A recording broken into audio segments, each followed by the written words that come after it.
example 2 gives us an equation where they show us a graph and they ask us to move that graph 5 units to the right and 3 units down.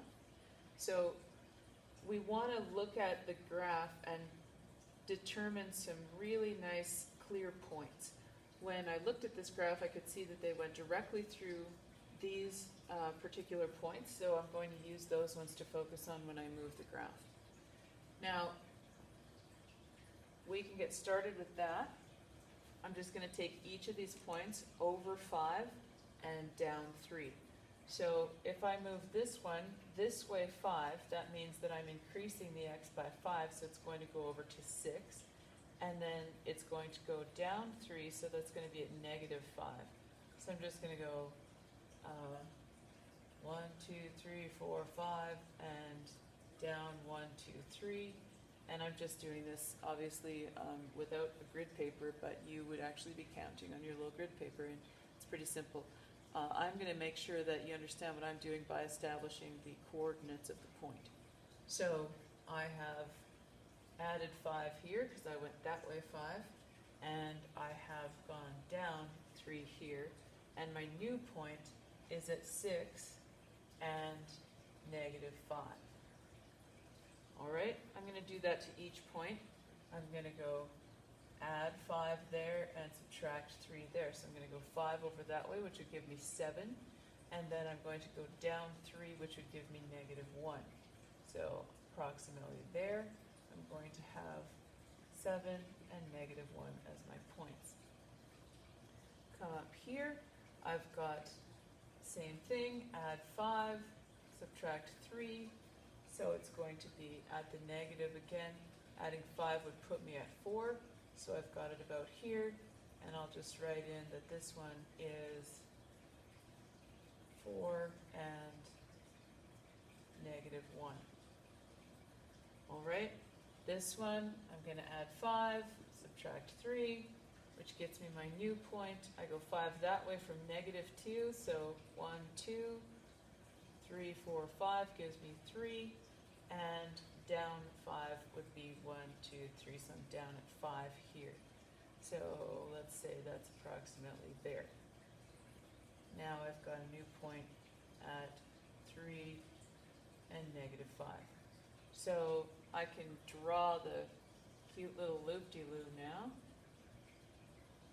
Straight up there, down there, and you can see that the graph has shifted over 5 and down 3. The next part says find the equation for that.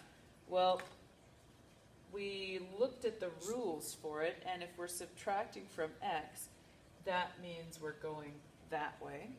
So I'm going to write x minus 5, because this inside the brackets here, inside the exponent, is going to be saying that I'm moving horizontally, and a negative is going to be saying that I'm going that way. So this just tells me about the 5 that way. And I can do the next step one of 2 ways. I could say that it's 3 down, so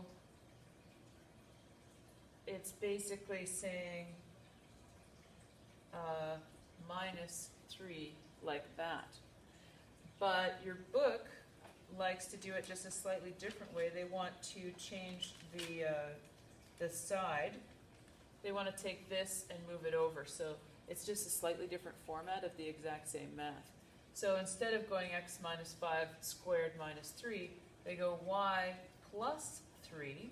So it's switch sides, switch signs, equals x minus 5 squared. And kind of the point of this is that you're understanding the pattern so that when you look at an equation like this, you can say, okay, this number is inside the brackets. That means it's going to move horizontally. This sign is negative. That means it's going to move to the right. If it had been positive, it would move to the left. These are all just little clues that you should be recording on your handy-dandy little cheat sheet. So your cheat sheet on well, mine's double-sided, but you could print yours out however you like.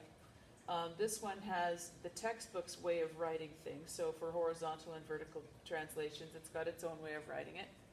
and I've just kind of written in my own way, and you'll find a copy of this in the materials section of your classroom, your Google Classroom.